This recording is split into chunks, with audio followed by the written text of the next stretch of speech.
Hello students, मैं राम सिंह मौर्य आप सभी का श्यामपुर क्लासेस के यूट्यूब चैनल पर हार्दिक स्वागत करता हूं। आज हम लोग पढ़ने वाले हैं क्लास 10th सोशल साइंस सामाजिक विज्ञान यूनिट 2 मतलब इकाई 2 भूगोल पढ़ेंगे, जिसमें 7 चैप्टर हैं। सातों चैप्टर से जितने भी महत्वपूर्ण क्वेश्चन बनने वाले हैं मैं सारे क्वेश्चन लेकर के आया हूं। अगर इस क्वेश्चन में देखिएगा, अगर क्वेश्चन ज्यादा हो जाते हैं तो मैं 2 पार्ट में करा दूंगा। ठीक है, चलिएगा क्लास को स्टार्ट करते हैं बिना समय गंवाए। जो लोग क्लास में पहली बार आए हैं सभी लोग चैनल को सब्सक्राइब कर लीजिएगा, वीडियो को लाइक कर दीजिएगा। चलिए क्लास को स्टार्ट करते हैं। आज का पहला क्वेश्चन है, क्या कह रहा है? कह रहा है निम्न में से कौन सा संसाधन पुनः चक्रीय है। कहने का मतलब पुनः चक्रीय मतलब पुनः उसका प्रयोग किया जा सकता है। कह रहा है क्या? लोहा, पवन ऊर्जा, ज्वारीय ऊर्जा या पशुधन। तो इसका जो सही आंसर जाएगा वो चला जाएगा ऑप्शन नंबर बी के साथ, जो पवन ऊर्जा होगा इसका क्या प्रयोग किया जाएगा? यह पुनः चक्रीय है। चलिए क्वेश्चन नंबर चलते हैं दूसरे पर। दूसरा क्वेश्चन क्या कर रहा है? इनमें से किस राज्य संघ राज्य क्षेत्र में काली मृदा पाई जाती है। कहने का मतलब इनमें से किस राज्य संघ और राज्य क्षेत्र में काली मृदा पाई जाती है। कह रहा है क्या जम्मू और कश्मीर के क्षेत्र में पाई जाती है, राजस्थान में पाई जाती है, या महाराष्ट्र में पाई जाती है, या झारखंड में पाई जाती है। देखो वो बात किसकी कर रहा है? वो बात कर रहा है काली मृदा की। इस बात को आपको ध्यान देना है, जो काली मृदा इसमें से जो पाई जाती है वो कहां पाई जाती है? महाराष्ट्र के क्षेत्र में पाई जाती है। ठीक है ना? तो ऑप्शन नंबर कहां चला जाएगा? ऑप्शन नंबर जाएगा सी के साथ। ठीक है, चलिएगा चलते हैं क्वेश्चन नंबर 3 पर। तो आज का थर्ड क्वेश्चन क्या कह रहा है? कह रहा है अचक्रीय संसाधन है। अचक्रीय, चक्रीय का मतलब होता है जिसका क्या किया जाए? पुनः प्रयोग किया जाए। और अचक्रीय मतलब जिसका पुनः प्रयोग ना किया जा सके। तो क्या कह रहा है? कह रहा है पहला ऑप्शन जीवाश्म ईंधन, पवन ऊर्जा, पशु या मनुष्य। अचक्रीय कौन है? तो देखिएगा पवन ऊर्जा, मनुष्य, पशु, ये क्या है? चक्रीय। जीवाश्म जो ईंधन है वो क्या है? अचक्रीय संसाधन है। ऑप्शन नंबर किसके साथ जाएगा? ऑप्शन नंबर ए के साथ जाएगा। चलो क्वेश्चन नंबर चौथा कह रहा है लेटेराइट मिट्टी, मिट्टी नहीं भैया, सही कर लीजिएगा, यहां है मिट्टी। मिट्टी निम्नलिखित में किस राज्य में पाई जाती है? हिमाचल प्रदेश में पाई जाती है, राजस्थान में पाई जाती है, महाराष्ट्र में पाई जाती है, या उत्तर प्रदेश में पाई जाती है। तो याद रखना, जो लेटेराइट मिट्टी है, लेटेराइट मिट्टी, ये कहां पाई जाती है भैया? यह महाराष्ट्र में पाई जाती है। महाराष्ट्र में आपको फिगर बनाना आना चाहिए, महाराष्ट्र कहां पर है।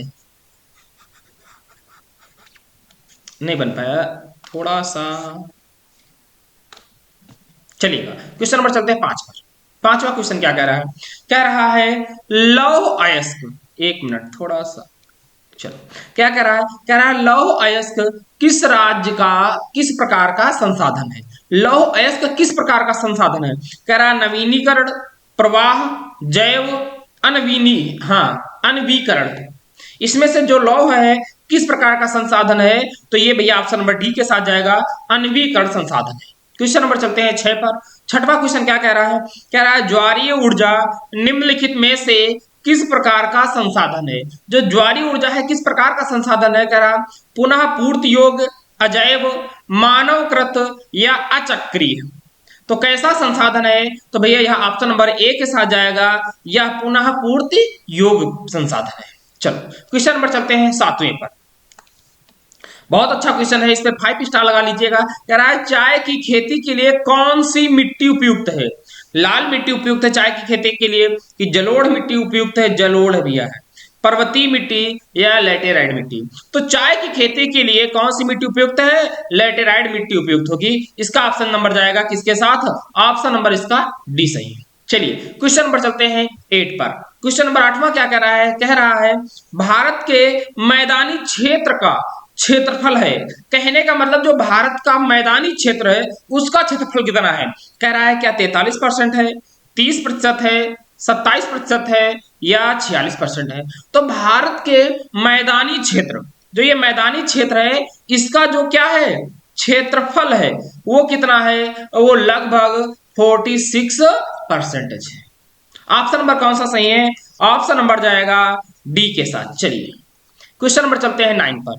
9th क्वेश्चन क्या कह रहा है? देखिएगा, कह रहा है निम्नलिखित में से कौन सा संसाधन अजैव है?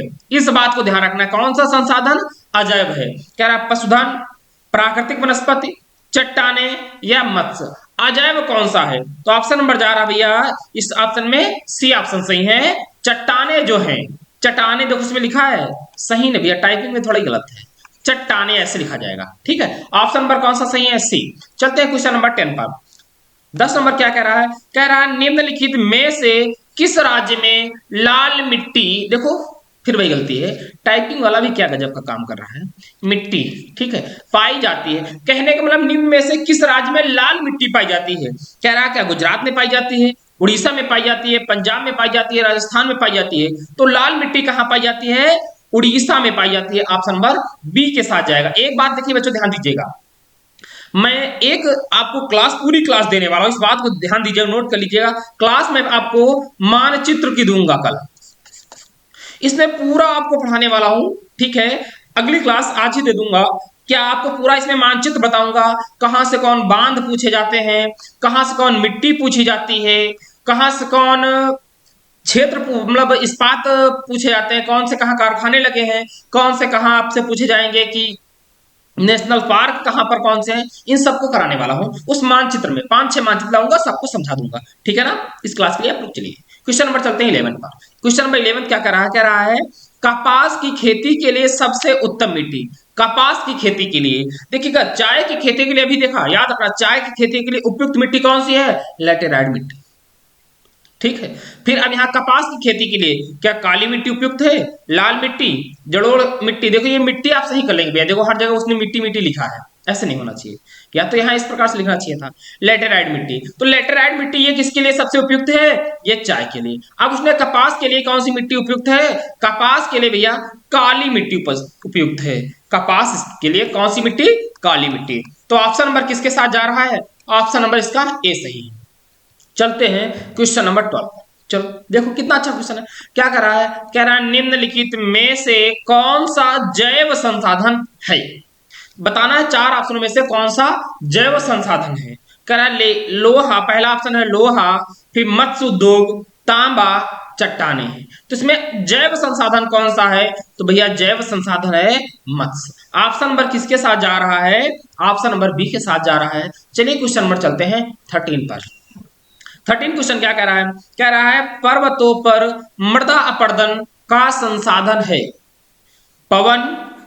भाई पर्वत जो होते हैं, पहाड़ इस प्रकार से देखिएगा, बहुत ऊंचे ऊंचे आपने देखे होंगे इस प्रकार से, ये पहाड़ है, इनका अपर्दन का मतलब क्या होता है? अपर्दन का मतलब होता है इसे यहाँ पर अपर्दन, अपर्दन का मतलब होता है क्षरण। क्या कह सकते हो आप? क्षरण। धीरे धीरे इनका क्या होना? नीचे की ओर फैलाव कर लेना, इस प्रकार से भागना, इस प्रकार से जाना, ये क्या होता है? इनका क्षरण होता है। तो ये क्या कहलाता है? पवन के साधन क्या है क्षण का? पवन की हिमनद की जल की ये सब है। देखिए पवन से भी क्या होता है? अपर्दन होता है, हिमनद से भी अपर्दन होता है, जल से भी अपर्दन होता है। देखिएगा बरसातों में क्या होता है? तेजी से बारिश होती है, ऊपर इन पहाड़ों पर बहुत तेजी से बारिश होती है। तो क्या होता है? इन पहाड़ों में पानी अंदर की ओर जाता है, इन पहाड़ों से पानी अंदर चला जाता है, या फिर क्या दूसरा क्या होता है? पानी बहुत तेजी से बहता है, तो इन पहाड़ों का क्या होता है? ये भसकते हैं नीचे की ओर, इनका फैलाव होता है।